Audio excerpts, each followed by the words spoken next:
तो बच्चों आज हम करने जा रहे हैं प्रश्नावली 1.2 जिसमें हम सिद्ध करने वाले सारे सवाल करेंगे कि कौन सी संख्या अप्रिमेय है, कौन सी अप्रिमेय नहीं है।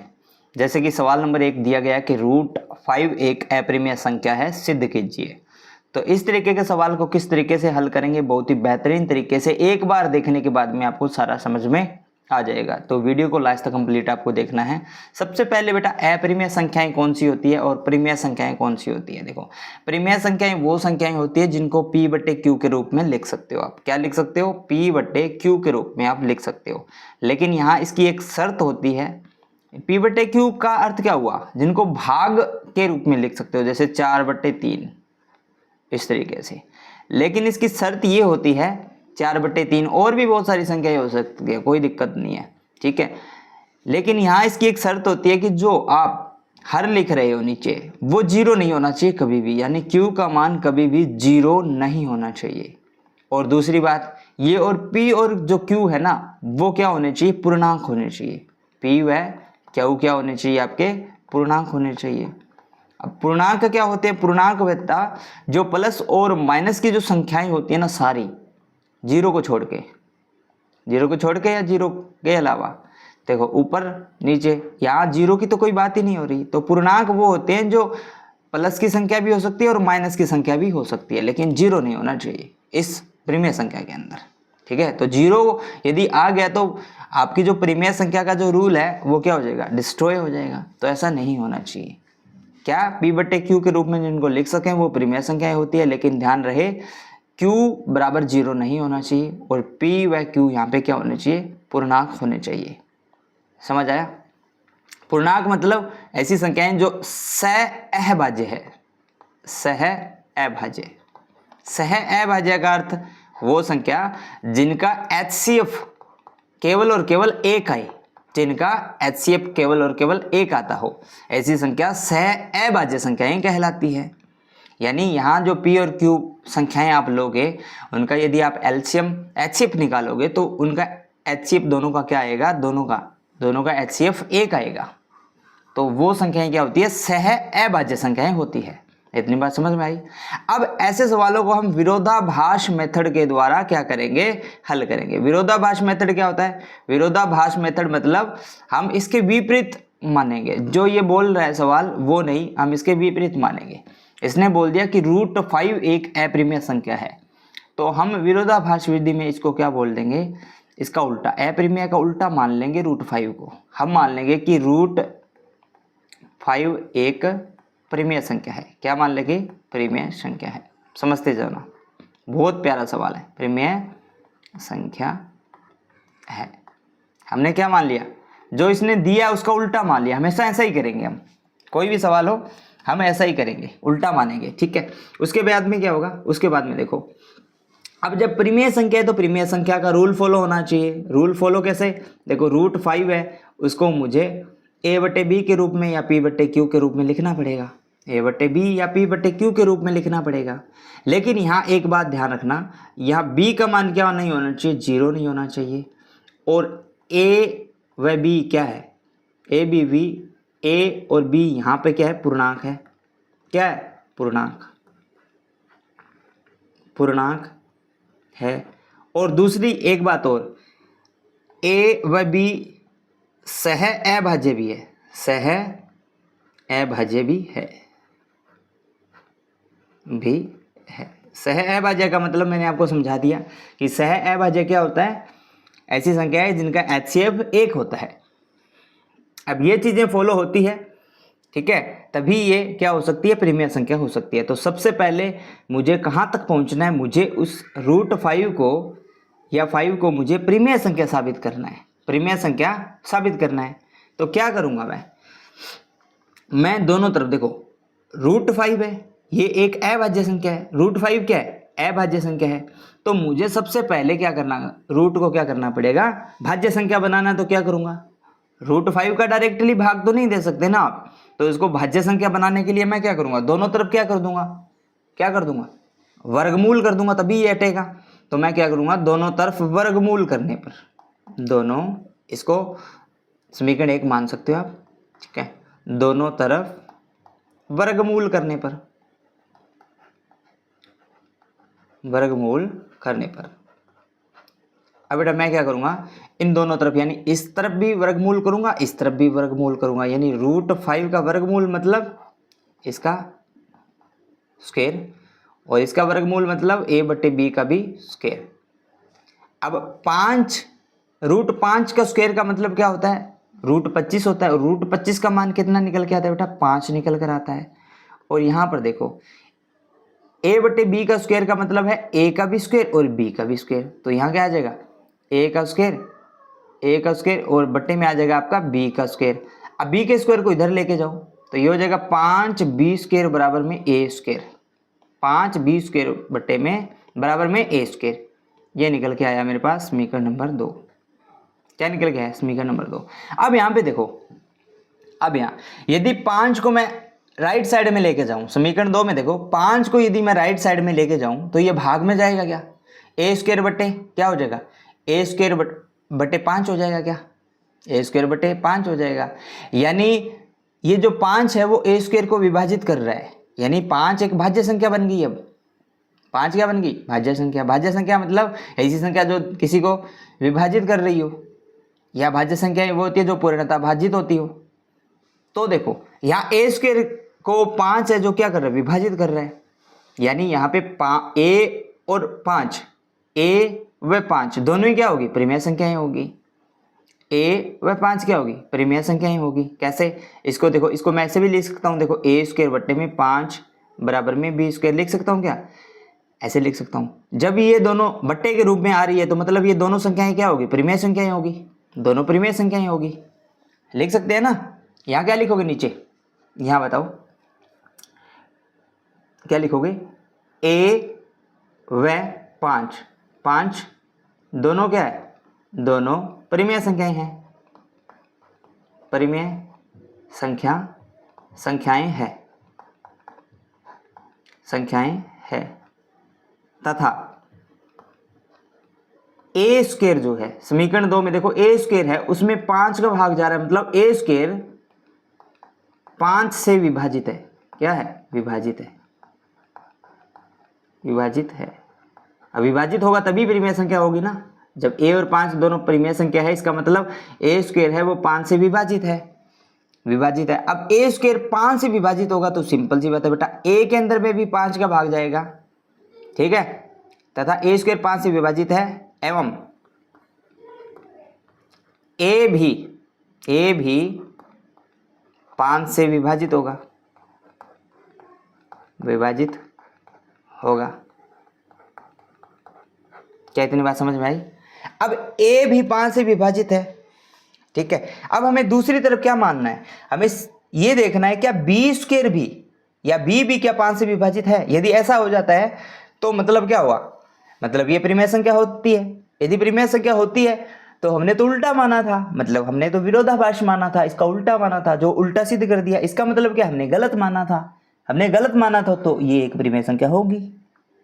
क्या, कौन सी संख्या होगी, अपरिमेय संख्या होगी। सिंपल सी बात है। तो अब हम क्या करेंगे, अब हम क्या करेंगे, a बराबर कोई भी एक पूर्णांक मान लेंगे। a बराबर क्या करेंगे, कोई भी एक पूर्णांक मान लेंगे। मैं क्या करूंगा, दूसरा पेज ले लेता हूं। मैं क्या करूंगा, 5 जो ये है ना, देखो क्या है, 5b² बराबर a²। तो मैं क्या करूंगा, a का कोई भी मान लूंगा और पूर्णांक मान लूंगा, ठीक है। तो मैं क्या करूंगा, a बराबर में 5 ही क्यों माना बताओ, क्योंकि देखो यहाँ पे सब में 5 का जिक्र हो रहा है, तो मुझे a का मान 5 ही मानना है। और 5 के साथ में कोई भी पूर्णांक लिख लो आप, 5c माना। इसको इस तरीके से लिख सकते हो। क्यों लिख सकते हो, क्योंकि देखो c बराबर करोगे तो a/5 हो जाएगा, जो कि हम सिद्ध कर चुके हैं पिछले टर्म में, हम सिद्ध कर चुके हैं। क्योंकि a में 5 का भाग जा रहा है, इसलिए a/5 बराबर मैंने c मान लिया। सिंपल सी बात है। या आप क्या कर लो, a बराबर 5c मान लो, एक ही बात है। समझ आया। अब क्या करो, अब जो आपकी समीकरण है, कौन सी समीकरण, समीकरण 2 है ना, उसमें क्या करो आप, ये a का मान रख दो, अब क्या करोगे, समीकरण कौन सी समीकरण में बताओ, समीकरण कौन सी, ये देखो समीकरण 2 में a की जगह 5c रख लो। क्या, 5c रख लो। समझ आया? तो ये समीकरण लिखता हूँ पहले तो मैं, ए स्क्वायर बराबर 5b स्क्वायर है ना, ये लिखता हूँ। ठीक है, देखो ए स्क्वायर बराबर 5b स्क्वायर है ना, देखो ए स्क्वायर बराबर में 5b स्क्वायर। अब यहाँ ये जो मान है ना, ठीक है, इस समीकरण में, ये समीकरण 2 है, यहाँ लिख देता हूँ। अब माना ए का मान, ये जो मान लिया आपने, ए का मान समीकरण 2 में रखने पर, अब जो आपने ये मान रखा है ना, ये समीकरण 2 में डाल दो, यानी ए की जगह 5c डाल दो, सिंपल सी बात है। तो ए की जगह 5c डाला और इसका स्क्वायर है, देखो ए का स्क्वायर, यहाँ हो जाएगा 5b का स्क्वायर। अब देखो इसका स्क्वायर करो तो ये हो जाएगा 25 और देखो c तो पूर्णांक है तो 25c स्क्वायर बराबर में क्या हो जाएगा 5b स्क्वायर। अब इसमें 5 का भाग दे दो आप, क्योंकि देखो 25 और 5 दोनों 5 से कट रहे हैं, 5 से 5 5 5 25, तो ये हो गया 5c स्क्वायर बराबर में b स्क्वायर। अब देखो यदि मैं यहाँ पे c स्क्वायर बराबर करूं तो देखो b स्क्वायर बट्टे 5 लिख सकता हूं, मतलब 5 का भाग b स्क्वायर में भी जा रहा है, देखो 5 का भाग b स्क्वायर में भी जा रहा है, पूरा जा रहा है। देखो तो इसका मतलब क्या हुआ, इसका मतलब ये हुआ कि b में भी 5 का भाग जाएगा। तो सिंपल सी है, वही बात लिखनी है जो पहले टर्म में अपने की थी। यहाँ कौन सी बात जो हमने पहले अभी सीखी है, ये वाली। यहाँ हमने क्या किया कि हमने ये चेक किया क्या ए स्क्वायर 5 से विभाजित है, बाद में हमने ये चेक किया कि बी स्क्वायर ए का मान रख के हमने ये चेक किया क्या बी स्क्वायर भी 5 से विभाजित है। तो यहाँ बी स्क्वायर 5 से विभाजित है, क्या है, विभाजित है, अतः बी भी 5 से विभाजित होगा, विभाजित होगा। अब देखो, अब ये कंडीशन फॉलो हो जाती है जब विभाजित हो जाता है, जब दोनों टर्म आपस में विभाजित हो जाता है। अब इसमें देखो, जब ए स्क्वायर भी 5 से विभाजित है, बी स्क्वायर भी 5 से विभाजित है, इसका मतलब क्या हुआ, ये एक परिमेय संख्या होगी। जब ये एक परिमेय संख्या होगी तो इसके लेफ्ट साइड में वाली जो संख्या होगी वो भी तो बराबर है, वो भी तो एक परिमेय संख्या होनी चाहिए। मतलब क्या है, √5 एक, अब क्या लिख सकता हूं, अतः √5 भी परिमेय संख्या होगी। क्या होगी, परिमेय संख्या होगी, जो कि गलत है। √5 तो क्या है, √5 तो क्या है, अपरिमेय संख्या है। देखो अब यहाँ ये सिद्ध होने के बाद में ये सिद्ध हो जाता है कि √5 भी एक क्या है, परिमेय संख्या है, जो कि गलत है ना, जो कि गलत है। लेकिन यहाँ तो √5 क्या है, सवाल में क्या है, √5 तो एक अपरिमेय संख्या है। इसका मतलब क्या है, हमने जो माना वो गलत है, तो हम क्या लिखेंगे, अतः हमारी अवधारणा जो हमने माना था, अवधारणा गलत है, कल्पना लिख सकते हो, गलत है। जबकि √5 तो एक अपरिमेय संख्या है, अपरिमेय संख्या है। बस इतना लिखना है, हमारी अवधारणा क्या है, गलत है। ये आपका सवाल नंबर 1 हो जाता है। अब इसका स्क्रीनशॉट लेना हो तो आप ले सकते हो। देखो ऐसे करके दिखाना है आपको, कोई भी नंबर आपसे नहीं काटेगा। √5 एक अपरिमेय संख्या कैसे है, ले लो बच्चों, स्क्रीनशॉट ले लो। चलो सवाल नंबर 2 की तरफ आते हैं। सवाल नंबर 2 क्या कहता है, 3 + 2√5 एक अपरिमेय संख्या है। सबसे पहले अब समझ लो, यदि पहले सवाल में समझ नहीं आया तो दूसरे सवाल में समझ लो। सबसे पहले हम क्या मानेंगे, इसका उल्टा मानेंगे। क्या लिखोगे, 3 + 2√5 एक परिमेय संख्या है। क्या लिखोगे, परिमेय संख्या है। अब हम एक परिमेय संख्या यहाँ पे मान लेते हैं। क्या मानेंगे कि 3 + 2√5 बराबर में r। r यहाँ पे क्या है, एक परिमेय संख्या है। आर को मैं यहाँ पे परिमेय संख्या मान लेता हूँ। आर को मैं पी बटे क्यू के रूप में लिख सकता हूँ, परिमेय संख्या आर माना। ठीक है, हमने क्या आर जो लिया है वो परिमेय संख्या आर मान लिया है हमने, या लिखो यहाँ आर एक परिमेय संख्या है, नीचे ऐसे भी लिख सकते हो। ठीक है, अब देखो अब कैसे कर सकते हो, हमें इसको परिमेय संख्या अब सिद्ध करनी पड़ेगी। पहले जब हम परिमेय संख्या सिद्ध करेंगे फिर ही हम इसको विरोधाभास विधि से हम ये बोल सकते हैं कि जो सवाल बोल रहा था वो सही है, जो सवाल बोल रहा था वो सही है। हमने पहले अपना जो ये तथ्य माना है, जो अपोजिट माना है, हमें उसको सही करना पड़ेगा। यदि अपोजिट हमारा सही हो जाता है तो जो सही है वो तो सही होगा, फिर मतलब हम गलत हो जाएंगे। हमें गलत साबित करना है, मतलब हमने गलत, खुद को गलत साबित करना है। हमने परिमेय संख्या माना है तो हमें सबसे पहले इसको परिमेय संख्या सिद्ध करना पड़ेगा। तो देखो 3 है, मैं इस 3 को उठा करके इस साइड में लेकर आ जाता हूँ, 3 को उठाकर इस साइड में लेके आता हूँ, तो यहाँ हो जाता है 2√5 बराबर में r माइनस में 3। अब देखो जब r एक परिमेय संख्या है तो यहाँ जो 3 है वो माइनस हो रहा है, तो यह भी एक परिमेय संख्या होगी। बताओ -3 जो है वो भी एक परिमेय संख्या होगी।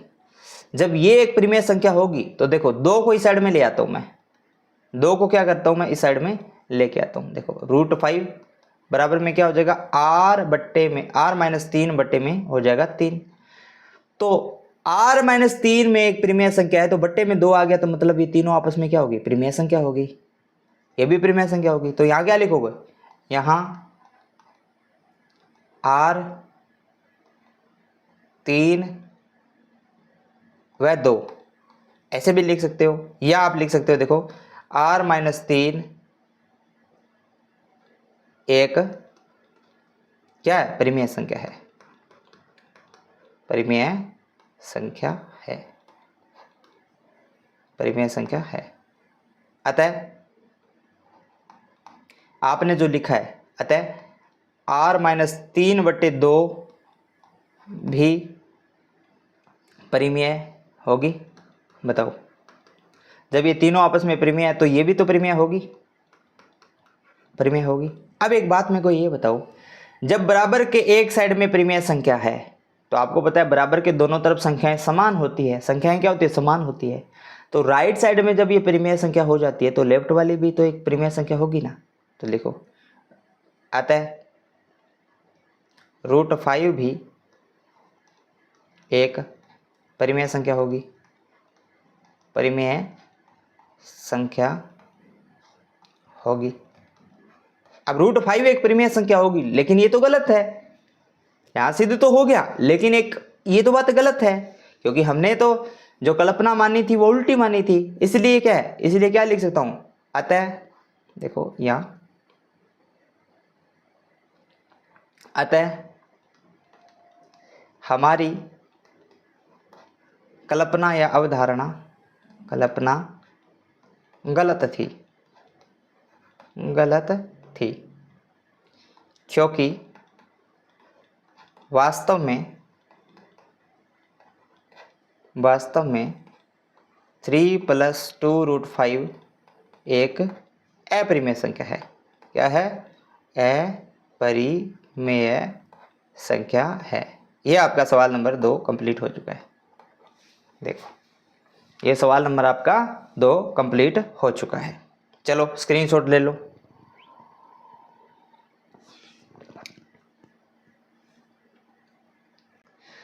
सिद्ध कीजिए 1/√2 एक अपरिमेय संख्या है। तो इसको सबसे पहले हम विरोधाभास विधि से इसका उल्टा मान लेंगे, यानी माना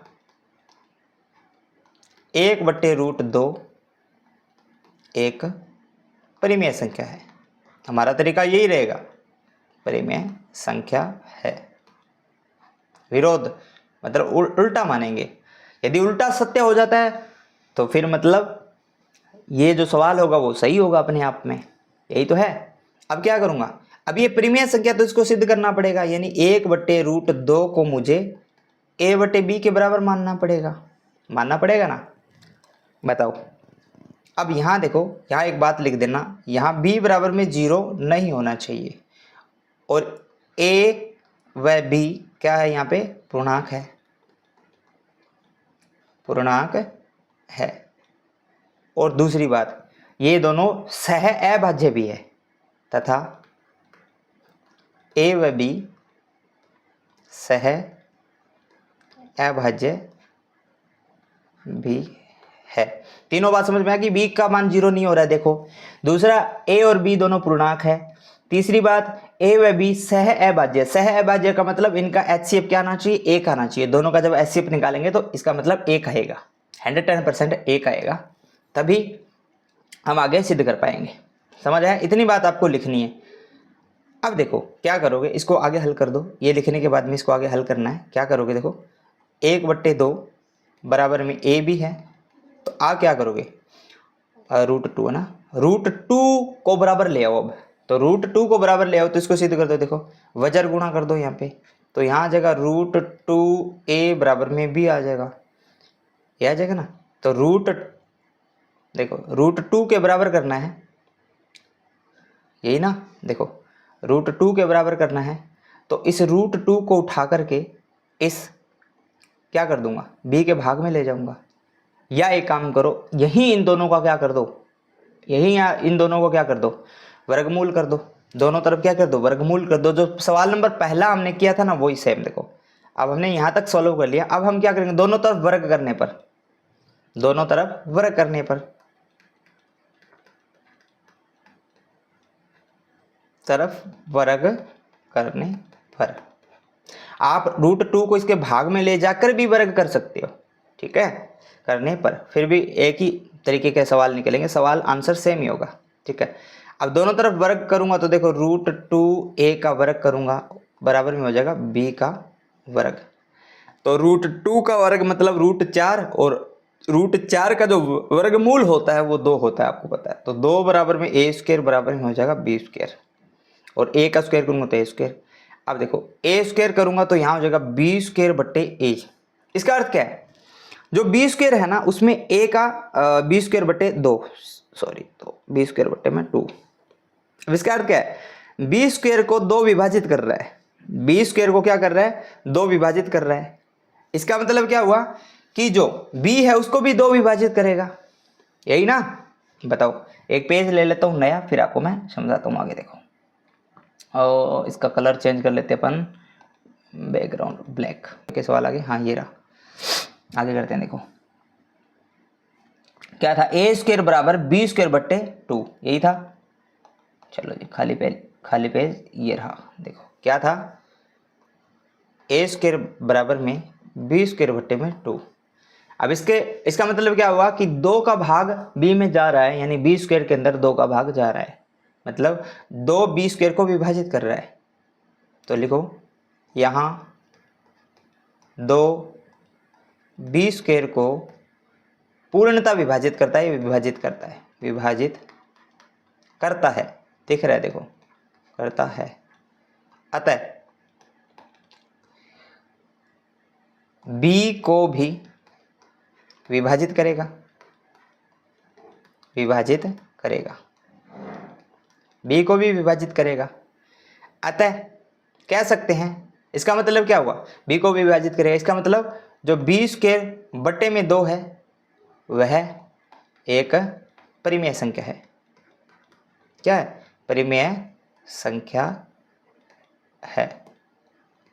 अब आपको मैंने एक बात बताया था, जब ये वाला राइट साइड में जब एक परिमेय संख्या सिद्ध हो जाता है, इसका मतलब इसके लेफ्ट साइड में जो संख्या होगी, बराबर के दोनों तरफ सेम संख्या ही होती है। इसका मतलब ये जब परिमेय संख्या होगी तो a² भी क्या होगा, यहाँ पे a² भी क्या होगा, परिमेय संख्या होगा। इसका मतलब क्या हुआ, √2 जो a के साथ में आ रहा था वो भी एक परिमेय संख्या होगी। जो सवाल में हमने किया था ना, √2 भी एक क्या होगा, परिमेय संख्या होगी ना। ये देखो 1/√2, ये भी तो एक परिमेय संख्या होगी। वैसे यहाँ डायरेक्टली पता लग रहा है ये बट्टे के रूप में आ रहा है, बट्टे के रूप में आ रहा है, और दोनों यहाँ पे क्या है, दोनों यहाँ पे पूर्णांक है। तो इसका मतलब क्या है, इसका मतलब सिंपल है, ये एक परिमेय संख्या सिद्ध हो रहा है, डायरेक्टली सिद्ध हो रहा है। एक सेकंड, कहाँ था क्या पेज। इसका मतलब क्या हुआ, √2 एक परिमेय संख्या होगी, संख्या होगी। अब जो कि गलत है, हमने उदाहरण में गलत माना था, अतः हमारी कल्पना क्या होगी, गलत होगी ना। अब ये परिमेय संख्या सिद्ध कर दी हमने। जो हम मानते हैं ना वो हमें सिद्ध करना होता है पहले। जो हम सिद्ध कर देते हैं उसका मतलब सवाल सही होगा, हम गलत हो जाएंगे। बस यही होते हैं इन सवालों में आता है। अब लास्ट में क्या लिखोगे, हमारी अवधारणा धारणा गलत है जबकि 1/√2 एक अपरिमेय संख्या है। अपरिमेय संख्या है। तो ये आपका सवाल हो चुका है। अब इसके स्क्रीनशॉट लेना है तो ले लो, इसका और इसका, दोनों का स्क्रीनशॉट ले लो। चलो बच्चों सवाल नंबर 4 पर आते हैं। 7√5 एक अपरिमेय संख्या है। इस सवाल को आप मेरे को करके बताओगे, ठीक है, साथ साथ में करो इसको। तो क्या लिखोगे, सबसे पहले विरोधाभास विधि से इसको क्या मान लूंगा कि 7√5 एक परिमेय संख्या है। परिमेय संख्या है। क्या करोगे अब 7√5 एक परिमेय संख्या, तो इसको परिमेय संख्या के बराबर मान लो, यानी a/b के बराबर मान लो।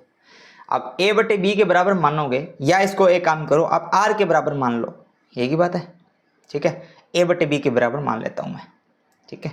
अब क्या करूंगा मैं, दोनों तरफ वर्ग कर दूंगा, क्योंकि √5 को मुझे हटाना पड़ेगा। तो दोनों तरफ वर्ग करने पर, लेकिन यहाँ पे कंडीशन लिखनी होगी, यहाँ पे ब्रैकेट लगा के a व b क्या है, पूर्णांक है, पूर्णांक है, तथा b not equal to b not equal to 0 है, ठीक है। और b क्या है, b एक अशून्यक पूर्णांक है। अशून्यक पूर्णांक या अशून्यक परिमेय संख्या है। अशून्यक परिमेय संख्या, अशून्यक परिमेय संख्या का मतलब b का मान 0 नहीं है, b का मान 0 नहीं है, इसका मतलब ये है। तो दोनों तरफ जब मैं इसका करूंगा, क्या करूंगा, वर्ग करूंगा, यानी दोनों तरफ वर्ग करने पर मुझे किसी ना किसी तरीके से, जो मैंने अपनी एक बात रखी है ये स्टार्टिंग वाली, इसको सिद्ध करना है, यानी परिमेय संख्या तक लेकर जाना है इसको। तो मैं क्या करूंगा, 7√5 का वर्ग कर दूंगा, और इस साइड में कर दूंगा मैं a/b का भी वर्ग। तो यहाँ देखो 7 का वर्ग करूंगा तो देखो 7 7 49 हो गया, और 5 का वर्ग करूंगा तो 25 हो गया, 5 हो गया, √5 है ना, √5 × √5 √25 होता है, और 25 का वर्गमूल कितना होता है, 5 होता है। तो यहाँ हो जाता है a²/b²। अब देखो, अब एक बात है यहाँ पे बेटा, यदि मैं यहाँ a² करता हूँ या b² का मान निकालता हूँ, तो देखो b² को इस साइड में ले जाओ। जब आप b² करते हो तो ये संख्या क्या है, इसके a² के भाग में आ जाएगा। देखो a² बट्टे में आ जाएगा 49/5, करने की जरूरत नहीं है। तो यहाँ देख लो, इस संख्या का a में भाग जा रहा है क्या, मतलब यही संख्या है ना वो 7√5, यानी 49, 5 कितना होता है बताओ, 25 माइनस में 5 यानी 250 माइनस में 5 होता है ना, 250 माइनस 5 के 245। यहाँ करके आप 245 भी लिख सकते हो, यानी a² में 245 का भाग जा रहा है। अब 245 एक पूर्णांक ही है, तो घबराने की जरूरत नहीं है, सर 245 कहाँ से आया। मतलब यहाँ पर आप ये ना लिख के, आप यदि वर्ग न भी करते हो तो 7√5 कर दो, यहाँ पे 7√5, मतलब यहाँ भी लिख सकते हो डायरेक्टली। हम सिद्ध क्या कर रहे हैं कि a² के अंदर इस संख्या का भाग जा रहा है, मतलब जो नीचे वाली संख्या आपकी b है ना, वो a² को विभाजित कर रही है, ठीक है। क्या कर रही है, ये जो लेफ्ट वाली संख्या है ना 7√5, ये a² को विभाजित कर रही है। क्या लिखोगे, यहां लिखो, यहां 245 a² को विभाजित करता है, विभाजित करता है, अतः यह a को भी विभाजित करेगा। बताओ, a को भी विभाजित करेगा। अब जब ये a को विभाजित कर रहा है, इसका मतलब क्या हुआ, इसका मतलब सिंपल सी बात है, ये b को भी विभाजित करेगा, b को भी विभाजित करेगा, क्योंकि a का मान रख लेना फिर कोई भी, तो b को भी विभाजित करेगा, जो कि हम सवाल किस में कर चुके हैं, सवाल नंबर 1 में कर चुके हैं। और सवाल नंबर 1 में हम ये भी सिद्ध कर चुके हैं कि यहाँ पे रूट 7 जो 5 है एक अपरिमेय संख्या है, यह भी सिद्ध कर चुके हैं। ठीक है, तो चलो आगे बढ़ते हैं। एक पेज लेते हैं खाली, या खाली पेज होगा हमारे पास, रुको खाली पेज नहीं है तो आगे क्या करेंगे, देखो new page, background change the background, exit black, exit. अब देखो तो आपका 245 ए स्क्वायर को क्या कर रहा है, विभाजित कर रहा है, इसलिए क्या लिख सकते हो आप, ए स्क्वायर बटे 245 एक परिमेय संख्या होगी। क्या होगी, परिमेय संख्या होगी। क्या होगी, एक परिमेय संख्या होगी। अब जब ये परिमेय संख्या है, जब ये परिमेय संख्या है तो इसका मतलब क्या है, इसका मतलब कि 7√5 भी एक परिमेय संख्या होगी। क्या होगी, परिमेय, क्योंकि बराबर के दोनों तरफ संख्याएं यदि सेम हो जाती है तो इसका मतलब दोनों ही परिमेय संख्या होगी। समझ आया, तो 7√5 भी एक परिमेय संख्या होगी, जबकि हमने प्रश्न 1 में पढ़ा था, कि √5 तो एक अपरिमेय संख्या होती है। लिख दो, जबकि प्रश्न 1 में तो लिखना, जबकि √5 एक अपरिमेय संख्या है, अपरिमेय संख्या है। अतः 7√5 भी अपरिमेय होगी,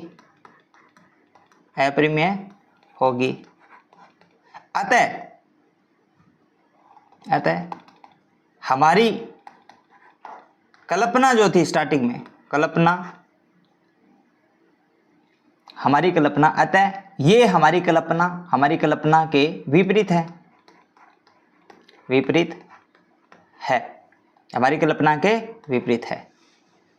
समझ आया, तो ये हमारा सवाल हो चुका है, यहां तक आपको करना है। ठीक है, इन सवालों में, सब सवालों में क्या है कि जो आप कल्पना स्टार्टिंग में मानते हो, इनको उल्टा मानते हो, वो सबसे पहले आपको सिद्ध करना है। और जब वो सिद्ध हो जाता है तो इसका मतलब सवाल आपका सही हो जाता है, फिर आप गलत हो जाते हो। तो सवाल तो यही है। आगे देखो, आई थिंक सवाल ये वाला सवाल, अब देखो इसको आप क्या मान लो, 6 + √2 एक अपरिमेय संख्या है, तो इसको आप r के बराबर मान लो, यानी माना 6 + 2 एक परिमेय संख्या है। क्या है, परिमेय संख्या है। आप अपने तरीके से a/b के रूप में बराबर मान सकते हो, r के बराबर भी मान सकते हो, संख्या है। तो देखो 6 + 2 बराबर r माना, ये मान लो आप, और यहाँ r भी क्या होगी फिर। अब देखो दोनों बराबर है, तो ये जब परिमेय संख्या है तो r भी क्या होगी, r भी परिमेय संख्या होगी, परिमेय संख्या है। अब देखो यहाँ √2 का मान निकालो, तो √2 बराबर करोगे तो ये 6 इस साइड में आ जाएगा, राइट साइड में, तो r के माइनस में हो जाएगा, r माइनस में 6। अब देखो यहाँ पे r माइनस 6 क्या होगा, ये भी परिमेय संख्या होगी। देखो यहाँ r, इसको समीकरण नंबर 1 नाम दे दो, यहाँ r माइनस 6 भी परिमेय संख्या होगी, अतः जब r माइनस 6 परिमेय संख्या होगी तो इसके इस साइड में भी तो ये परिमेय संख्या होगी, अतः √2 भी परिमेय संख्या होगी, परिमेय संख्या होगी। ये किससे पता लग रहा है, समीकरण 1 से, ठीक है, क्योंकि दोनों बराबर है। अतः हमारी कल्पना क्या निकली, अतः हमारी कल्पना गलत है, जबकि 6 + √2 एक अपरिमेय संख्या है, ठीक है। तो ये आपका लास्ट सवाल हो जाता है। इस तरीके से आपको सवालों को हल करना है। देखो हर एक चीज हमने बारीकी से समझाई है आपको। अब यदि आपको क्लास में थोड़ा सा डाउट रह गया तो इस क्लास को आप एक बार और रिपीट कर लो, फिर कहीं कोई भी डाउट नहीं रहेगा। चलो मिलते हैं नेक्स्ट क्लास में।